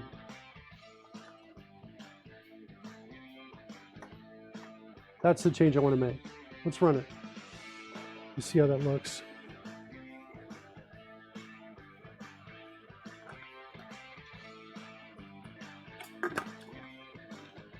Since we keep running at this, hard top limit of 99 or 100% GPU, what I'm trying to do is get the GPU, give it that, the GPU and the frame rates, the most work, assign that to the things that are most likely, that have the most motion and that are kind of in your face. That's what I'm looking for here. So, so the die roll, therefore, it's got priority. The front effects have priority over the background effects. When the die are rolling, we want to just give everything to them, especially at the start of the roll, where there's all the bounces. One of the things that we could do is we could say, well, as the dice slow down, we maybe have another response where we change the frame rate. All right, so let's go. Working. Fred. Let's do, let's hide the scroll. Let's look at our frame rate. Dynamic throttling is on. I'm going to set these right in here, show FPS window. Drop that down to 1 on the dice layer. Nice. So that's cool. So let's do this. Let's in practical use. Merkin has a spell called Chaos Bolt. It does foreground and background effects. Right? These things are all going here. See what our frame rates, what these effects are doing to our frame rate. There are color shifts here that we've not yet optimized. So there's filtering going on to show this. And you can see the frame rate dropping. Let's roll the attack and see what happens to the dice and the front and back layers.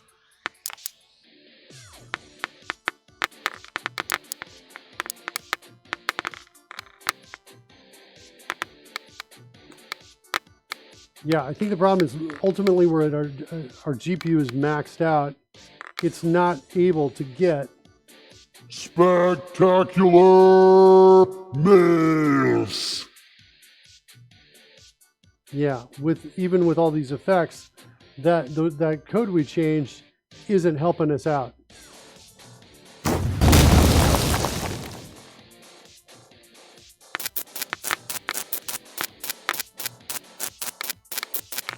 There's the die roll again. You can see these things kind of moving up and down, but we need more GPU.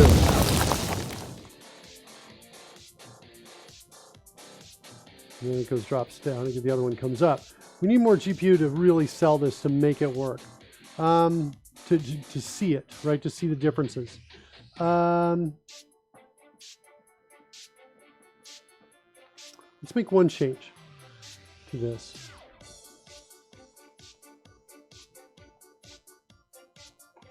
Set a breakpoint right here. Roll the dice one more time. Repeat it one more time. Let's just throw this at it for now and see, since our GPU is so low, let's see what happens here when we do this. So now you can see, getting better. Yeah, the back and front overlay are going to 1 frame a second. You can see that.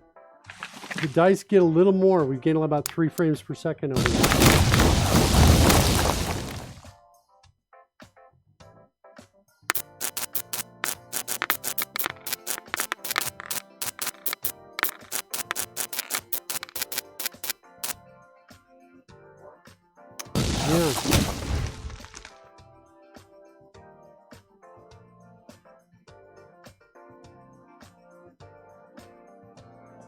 Let's check Wild Magic again. Notice the halos around checking Wild Magic. They kind of have the same issue as before. This one's maybe not so obvious because a lot of these are the same. But notice these two halos are the same color as each other. One more time.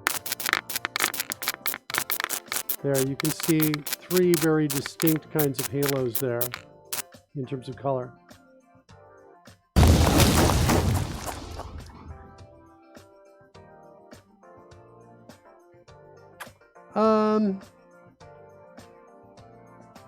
Yeah, I tell you what, I think I'm going to end the show. I'm like, you know, to be honest, I'm like a little disappointed in the GPU that we've had available for us today. It seems like it kind of fluctuates. It seems like, you know, some days it's much higher. And I was hoping we were able to do that with this, to be able to get good data on that and get a sense of how the changes we're making were influencing it. And I'm a little disappointed about that. But, you know, sometimes that happens. I'm going to send you over to JitterTed. We haven't sent you over to JitterTed in a while. Let Ted know I said hi. Take care, everybody. We'll see you tomorrow. And I have a feeling we're going to move on to something else. We'll be looking at something else.